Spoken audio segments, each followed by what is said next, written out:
Hello everyone, in this video we are going to talk about joint product costing. అంటే casting లో మనం ఒక main product ని తయారు చేయాలనుకున్నప్పుడు దాంతో పాటు ఇంకా డిఫరెంట్ ప్రొడక్ట్స్ కూడా మనం మ్యానుఫ్యాక్చరింగ్ చేయాల్సి వస్తుంది.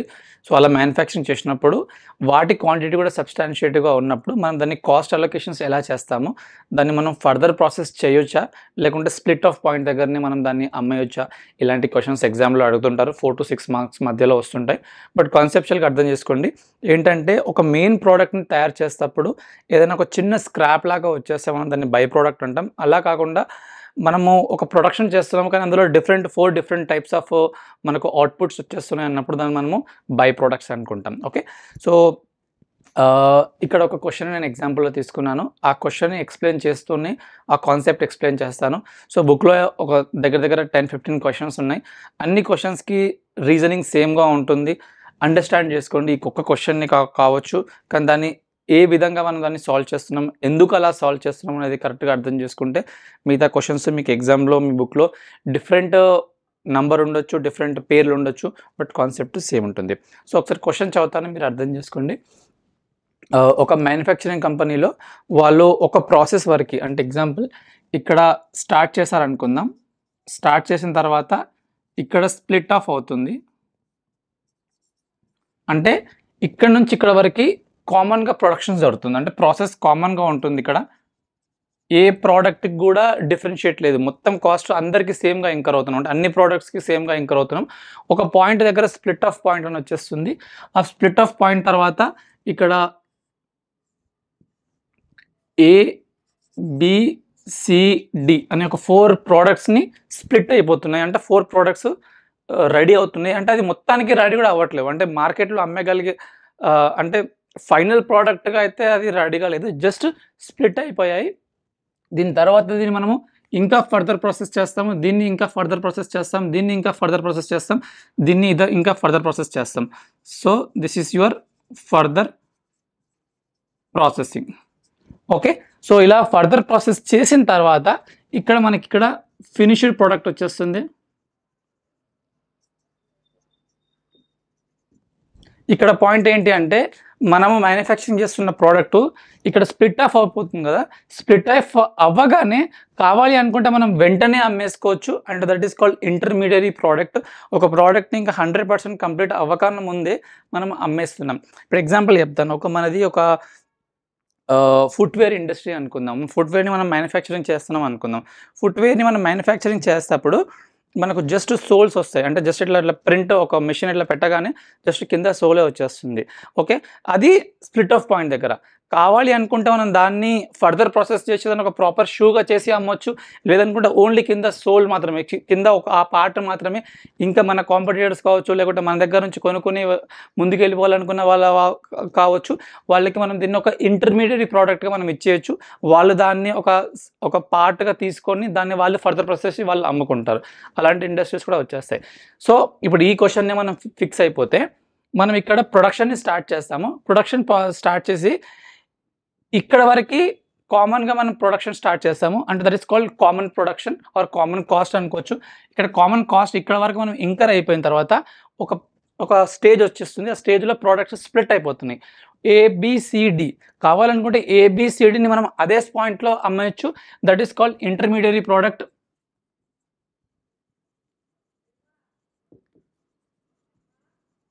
ఇది ఇంటర్మీడియట్ ప్రోడక్ట్ అవుతుంది. కావాలనుకుంటే ABCDని అదే స్టేజ్లో అమ్మేసుకోవచ్చు. అలా అమ్మేసుకుంటే మనం 1.2 రూపీస్కి అమ్మేయచ్చు, లేదంటే 4 రూపీస్, 6.4 ఆర్ 24 రూపీస్ ఈ విధంగా మనం అమ్మేసుకోవచ్చు. లేదు మనం అలా ఎందుకు పార్ట్గా అమ్ముకోవచ్చు, మనం ఒక బ్రాండ్ వాల్యుయేషన్ చేద్దాం, మనం ఎండ్ కస్టమర్కి అమ్ముకుందామని ఒక ఉద్దేశం ఆ మ్యానుఫ్యాక్చరింగ్ యూనిట్కి ఉంటే వాళ్ళు దాన్ని ఫర్దర్ ప్రాసెసింగ్ చేయొచ్చు. అంటే ఫర్దర్ ప్రాసెసింగ్ అయిన తర్వాత అదే ఫినిష్డ్ ప్రొడక్ట్ని ABCDగా 1.848 రూపీస్, 6.4, 26.47 రూపీస్కి అమ్ముకోవచ్చు. అంటే ఇక్కడ క్వశ్చన్లు ఏమంటున్నారంటే ఇక్కడ స్ప్లిట్ అయిపోగానే ఇంటర్మీడియట్ స్టేజ్లో మనం దాన్ని అమ్మేస్తే బాగుంటుందా కాస్ట్ పరంగా ఆలోచించినప్పుడు, లేదంటే దాన్ని ఫర్దర్ ప్రాసెస్ చేసి ఇంకా కొంచెం కాస్ట్ ఇంకర్ అయిపోయి కొంచెం హై వాల్యూకి మనం దాన్ని అమ్మేసుకుంటే సరిపోతుందా అనేది ఇక్కడ మెయిన్ ఉద్దేశం, క్వశ్చన్ ఉద్దేశం. దాని మెయిన్ కాంటెక్స్ట్ అర్థం చేసుకోండి. న్యూమరికల్గా కొన్ని యాడ్ చేస్తున్నాం, కొన్ని మైనస్ చేస్తున్నాం, అది అక్కడికి పరిమితం అయిపోకండి. మన అండర్స్టాండింగ్ని కొంచెం ముందుకెళ్ళి ఆలోచించేస్తే క్వశ్చన్స్ సింపుల్గానే అనిపిస్తుంది. మొత్తం చేసిన తర్వాత చూస్తే ఓకే ఇంతే నా కాన్సెప్ట్ అనిపిస్తుంది, కానీ అది కరెక్ట్గా అర్థమైతేనే అలా అనిపిస్తుంది, రైట్. సో ఇప్పుడు ఈ ఈ క్వశ్చన్ అర్థమైందని అనుకుంటున్నాను. ఇక్కడ మనకు ఫినిష్డ్ గుడ్స్ ఫినిష్డ్ ఇక్కడ జాయింట్ కాస్ట్ 8,29,600 చెప్తున్నారు కదా. సో అది అమౌంట్ ఏంటి అంటే అమౌంట్ ఇది 8,29,600. అంటే ఏ ప్రోడక్ట్కి మనం ఇంకర్ అవుతున్నామో తెలియకుండా ఆ స్ప్లిట్ ఆఫ్ పాయింట్ వరకు ఇంకర్ అయిన కాస్ట్ మనము స్ప్లిట్ ఆఫ్ కామన్ కాస్ట్ అంటాము, అది ఈ స్టేజ్ వరకు మనము ఇంకర్ అవుతున్నాం. తర్వాత output 5 lakh liters 10,000 liters or 5K liters or 9K kgs ఈ అవుట్పుట్ ఇచ్చాడు. ఈ అవుట్పుట్ ఏకి అవుట్పుట్ 5 lakh, బికి అవుట్పుట్ 10,000, సికి అవుట్పుట్ 5,000, డికి అవుట్పుట్ 9,000. ఓకే, దాన్ని మనం అమ్మాలి అనుకుంటే 1.84, ఇక్కడే అమ్మేయాలనుకుంటే 1.84కి అమ్మొచ్చు, ఇక్కడ అమ్మాలనుకుంటే 8 రూపీస్, సారీ ఇంటర్మీడియట్ కదా, 1.20కి అమ్మొచ్చు, లేదంటే 4కి అమ్మొచ్చు,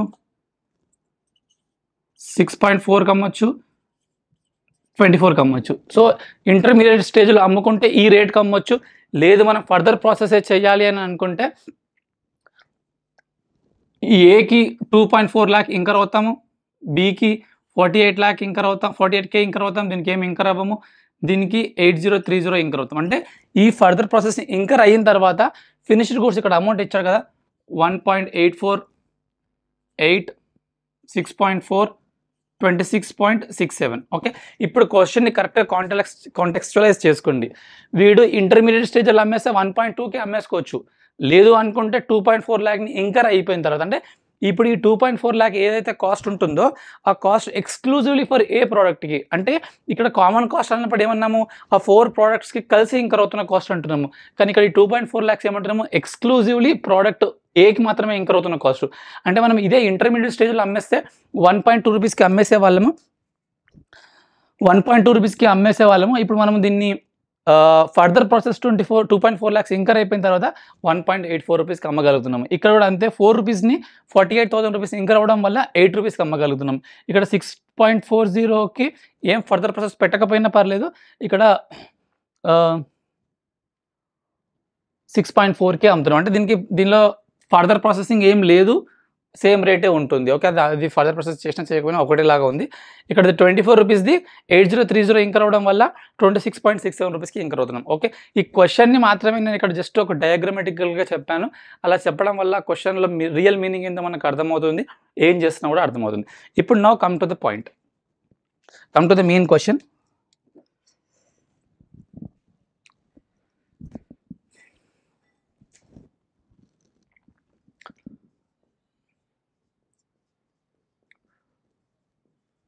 అపోర్షన్మెంట్ ఆఫ్ జాయింట్ కాస్ట్. అంటే ఇక్కడ మనకు జాయింట్ కాస్ట్ ఉంది కదా, ఈ 8,29,600ని వీటిని ఈ 4 ప్రోడక్ట్స్కి మనము అలొకేట్ చేయాలి, అంటే అపోర్షన్ చేయాలి. మనము ఓవర్ హెడ్ చాప్టర్ని మనం చదువుకొని ఇక్కడ వరకు వచ్చాం. ఓవర్ హెడ్ చాప్టర్లో కూడా ఏమంటున్నాము, మనకు డిఫరెంట్ డివిజన్స్ ఉన్నాయి. అయితే డిఫరెంట్ డివిజన్స్లో ఏ డివిజన్కి ఎంత ఇంకర్ అయ్యామని నాకు తెలియదు. మొత్తానికి కలిపి ఫ్యాక్టరీ మొత్తానికి ఒక కాస్ట్ ఇంకర్ అయ్యాను, దాన్ని నేను ఫస్ట్ ప్రైమరీ అలొకేషన్ చేస్తాను అనే ఒక కాన్సెప్ట్ మనం తెలుసుకున్నాం కదా. అలాగే మొత్తం ఈ 4 ప్రోడక్ట్స్ కలిపేసేసి మనం ఈ అమౌంట్ని ఇంకర్ అయ్యాము. అది ఏ ప్రోడక్ట్కి ఎంత అనేది నాకు తెలియదు, కాబట్టి దాన్ని అలొకేషన్ చేయాలంటే కూడా దాన్ని కేజీస్లో చేయాలా, రూపీస్లో చేయాలా, అమౌంట్లో చేయాలా, అట్లా డిఫరెంట్ కాన్సెప్ట్స్ ఉంటాయి. కానీ మనకి ఎగ్జామ్లో క్వశ్చన్లో ఏమంటారంటే మనం ఎన్ఆర్వి బేసిస్లో అలొకేషన్ చేయమని అంటాడు. అది ఎలా చేస్తామో ఒకసారి చూడండి.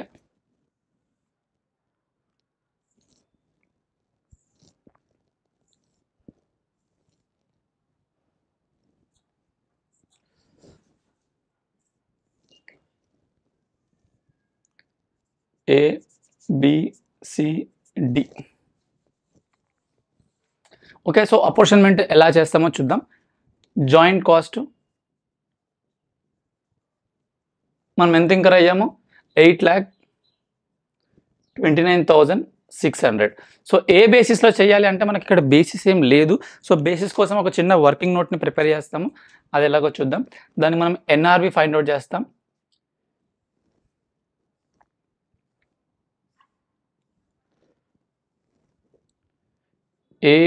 ABCD. సో ఎన్ఆర్వి అంటే అర్థం ఏంటంటే, ఇప్పుడు మీరు ఇక్కడ ప్రోడక్ట్ని అమ్మాలనుకుంటున్నారు, మార్కెట్లోకి వెళ్ళేసేసి అమ్మాలనుకుంటున్నారు కదా, ఏ రేట్కి అమ్మాలనుకుంటున్నారు, ఫినిష్ గుడ్స్ని 1.84 రూపీస్కి అమ్మాలనుకుంటున్నారు. అంటే 1.84 రూపీస్కి ఎన్ని కేజీస్ అమ్ముతారు? ఎగ్జాంపుల్ మీరు 1.84ని మనము కేజీస్ ఎక్కడ ఇచ్చాం, ఇక్కడ 5 lakh లీటర్స్ని అమ్ముతారు. Okay, so 5 lakh multiplied by 1.84 తెలిస్తే ఏమవుతుంది, ఏ ప్రోడక్ట్ని మీరు ఏ రేటుకి అమ్ముకోగలుగుతారు మార్కెట్లో అనేది మనకు తెలుస్తుంది. Okay, that is your selling price. So ఆ మార్కెట్లకి ఏ రేటుకి అమ్ముతారో తెలిసిన దానికి అందులో నుంచి మనకు నోన్ కాస్ట్ ఏంటి, మనకి నోన్ కాస్ట్ ఇస్ 2.4 lakh. అంటే మీనింగ్ ఏంటి సార్ అంటే, ఇప్పుడు నేను ప్రోడక్ట్ ఏని ఫర్దర్ ప్రాసెస్ చేసిన తర్వాత మార్కెట్లో అమ్ముకుంటే నాకు ఎంత వస్తుంది, అది మైనస్ ఆ ఫర్దర్ ప్రాసెస్ చేయడానికి నాకు ఎంత ఖర్చు అవుతుంది, అది మైనస్ చేస్తే వచ్చిందని మనము ఎన్ఆర్వి అంటాం. ఇంకా సింపుల్ లాంగ్వేజ్లో చెప్పాలి అంటే ఇక్కడ రాస్తాను, output 5 lakh, 10,000, 5,000, 9,000. Selling price as a finished product. Finished ప్రోడక్ట్కి మనం ఎంతకు అమ్ముకుంటున్నాము, 1.84, 8, 6.4, 26.67. ఓకే, సో ఇది మ్యాథమెటికల్గా చేస్తాను, బట్ మనకు ఆన్సర్స్ ఇక్కడ రెడీగా ఉంటాయి క్యాలిక్యులేషన్ కంటే.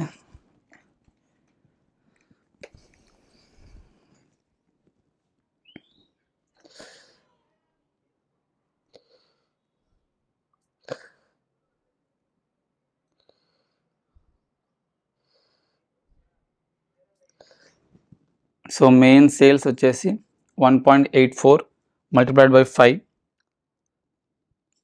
9,20,000, 80,000, 32,000, 2,40,000, 30. ఓకే, సో ఇది మనకు సెల్లింగ్ ప్రైస్. ఒకసారి కరెక్ట్గా అర్థం చేసుకోండి లాజిక్ ఏం చేశాను. మన ఫైనల్ ప్రోడక్ట్ని ఇన్ని క్వాంటిటీస్కి అమ్మాలనుకుంటున్నాం, ఇది యూనిట్స్, ఏ రేట్కి అమ్మాలనుకుంటున్నాం మల్టిప్లై చేస్తే సేల్స్ ఆఫ్టర్ ఫర్దర్ ప్రాసెసింగ్, అంటే ఫర్దర్ ప్రాసెస్ చేసిన తర్వాత ఏ రేట్కి అమ్ముకుంటారు, sales after further processing minus further processing cost తీసుకుంటాను.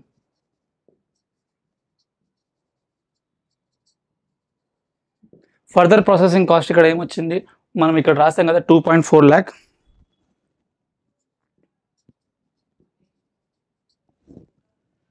48,000, 0, 8030.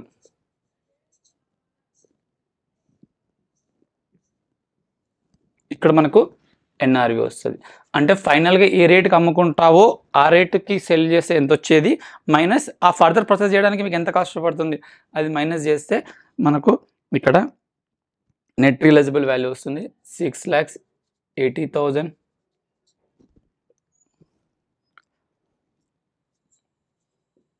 32,000, 32,000,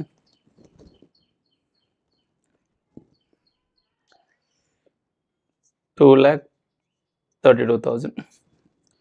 యా, సో ఇది మీకు ఎన్ఆర్వి అవుతుంది. ఇప్పుడు మనం ఏమన్నాము, జాయింట్ కాస్ట్ ఏదైతే ఉందో, జాయింట్ కాస్ట్ అంటే ఈ కాస్ట్, 4 ప్రోడక్ట్స్కి ఏ ప్రోడక్ట్కి ఎంత ఇంకర్ అయ్యామో తెలియకుండా ఇంకర్ అయిన కాస్ట్ జాయింట్ కాస్ట్. ఆ జాయింట్ కాస్ట్ని ఈ ఎన్ఆర్వి బేసిస్లో మనం అలొకేట్ చేస్తాం. ఎలాగో చూద్దాం.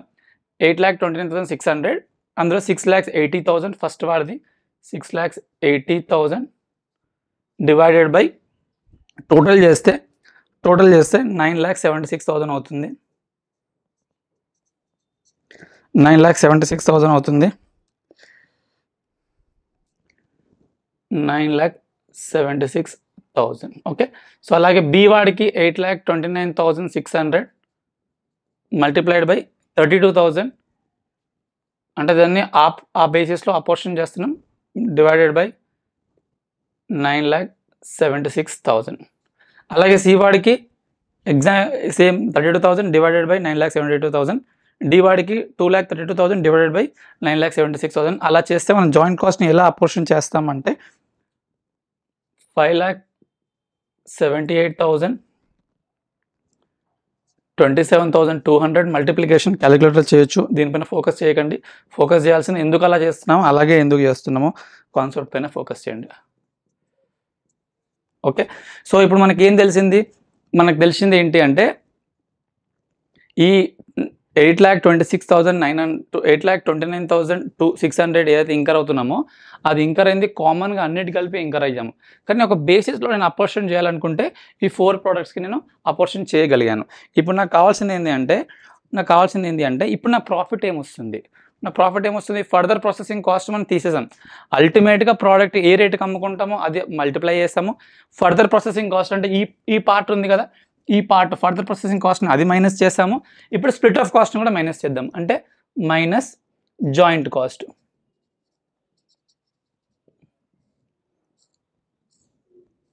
జాయింట్ కాస్ట్ ఇక్కడ పైన వచ్చింది 5,78,000, 27,200,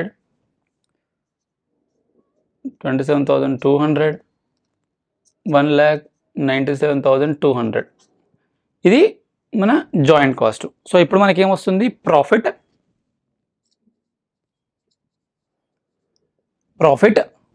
for each process. Okay, so each product ఇప్పుడు 6,80,000 మైనస్ 5,78,000 చేస్తే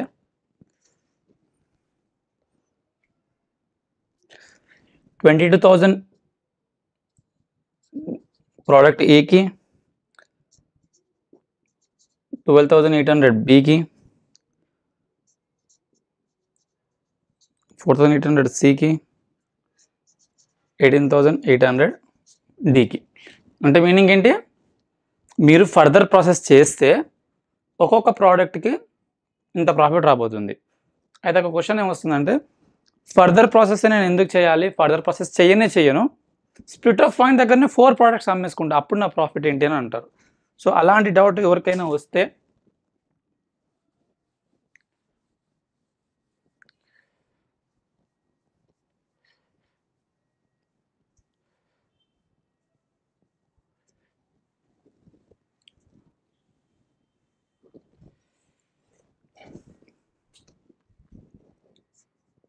profit if sold at split of point అంటే దీన్ని ఫర్దర్ ప్రాసెస్ చేయకుండా, ఇప్పుడు క్వశ్చన్ అర్థం చేసుకోండి, ఇది ఎందుకు ఫర్దర్ ప్రాసెస్ చేయడం? 2.4 lakhs ఇంకర్ అయ్యి ఇక్కడ మళ్ళీ దాన్ని 1.84కి అమ్ముకోవడం.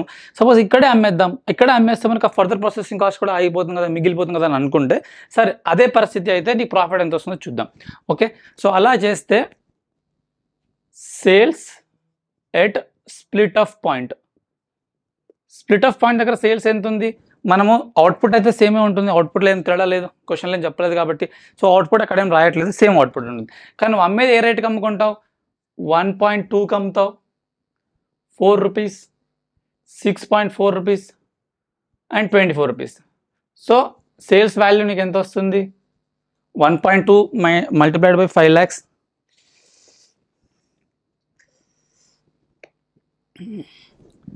ఇది 6 lakhs అవుతుంది. 4 మల్టిప్లైడ్ బై 10,000 40,000 అవుతుంది. 6.4 మల్టిప్లైడ్ బై 5 32,000 అవుతుంది. 24 మల్టిప్లైడ్ బై 9 2,16,000 అవుతుంది. హోప్ మీకు అర్థమవుతుంది అనుకుంటున్నాను.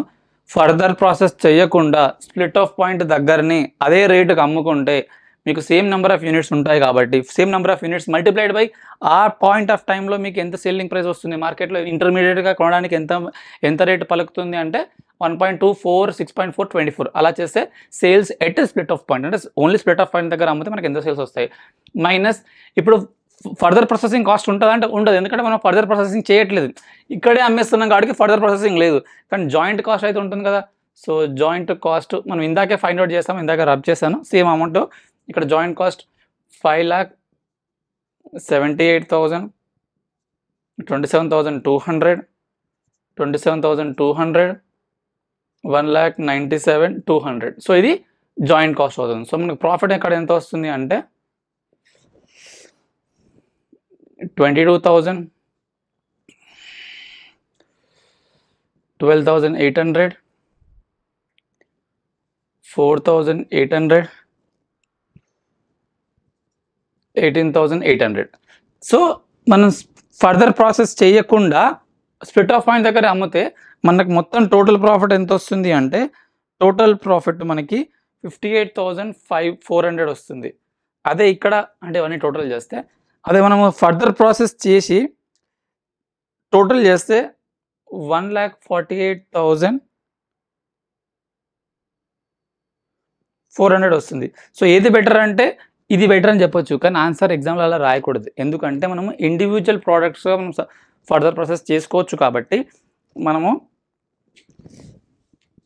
ప్రోడక్ట్ లెవెల్లో చూసుకోవాలి. అంటే స్ప్లిట్ ఆఫ్ దగ్గర అమ్మితే 22,000 ప్రాఫిట్ ఇక్కడ వస్తుంది, ఇక్కడ 22,000 ప్రాఫిట్ వస్తుంది, పెద్ద తేడా ఏమి ఉండట్లేదు. కానీ ఇక్కడ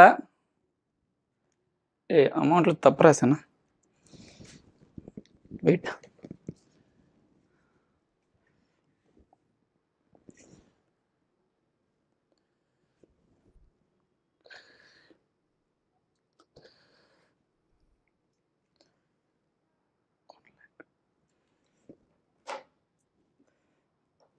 సో ఇది మనం క్యాలిక్యులేట్ చేయలేదు కాబట్టి తప్పు వచ్చింది ఇక్కడ. 1 second.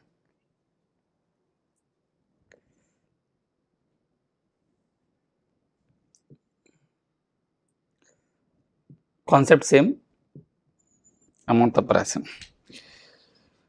Profit 1,02,000, 4,800, 4,800,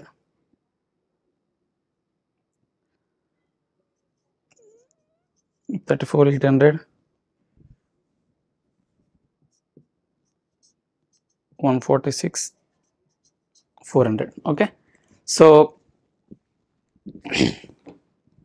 just calculation mistake. So ఇప్పుడు మనకి ఏం చెప్తారంటే ప్రోడక్ట్ ఏ ఫర్దర్ ప్రాసెస్ చేస్తేనే మనకు ప్రాఫిట్ ఎక్కువ వస్తుంది కాబట్టి you further process product A. Product be split of point దగ్గర అంతా 12,800 ఇది ప్రాఫిటబుల్ ఉంది కాబట్టి దీన్ని స్ప్లిట్ ఆఫ్ పాయింట్ దగ్గర అమ్మేసే. Product C split of point దగ్గర అమ్మినా అంతే ప్రాఫిట్ ఉంది, ఫర్దర్ ప్రాసెస్ చేసినా అంతే ప్రాఫిట్ ఉంది. సో ప్రాఫిట్ పెరిగినప్పుడు మనం ఫర్దర్ ప్రాసెస్ చేయాల్సిన అవసరం ఎందుకు, అనవసరంగా రిసోర్సెస్ని వేస్ట్ చేసుకోవడం. సో ఫర్దర్ ప్రాసెస్ దగ్గరనే అమ్మేసుకోవచ్చు. ప్రోడక్ట్ డి ఇక్కడ 18,800 ఉంది, ఇక్కడ 34,800 ఉంది కాబట్టి మనం దీన్ని ఫర్దర్ ప్రాసెస్ చేయొచ్చు. ఎగ్జాంపుల్ ఏం చెప్పొచ్చు, on a financial consideration it is advisable that the company sells the product B as well as C at the split off point. However, they can continue and further process product A and product D for maximum profit realisation అని చెప్పి మనం ఎగ్జామ్లో రాయొచ్చు. Okay, so ఇది మీకు అర్థమైందని చెప్పి నేను ఆశిస్తున్నాను. ఇలాంటి వీడియోలు మీరు ఇంకా కావాలనుకుంటే please let me know in the comment section. మీకు ఏ టాపిక్ పైన మీకు కొంచెం క్వశ్చన్స్ డిఫికల్ట్గా అనిపిస్తున్నాయో ఆ క్వశ్చన్స్ని నేను సాల్వ్ చేస్తాను. Thanks for watching, have a nice day.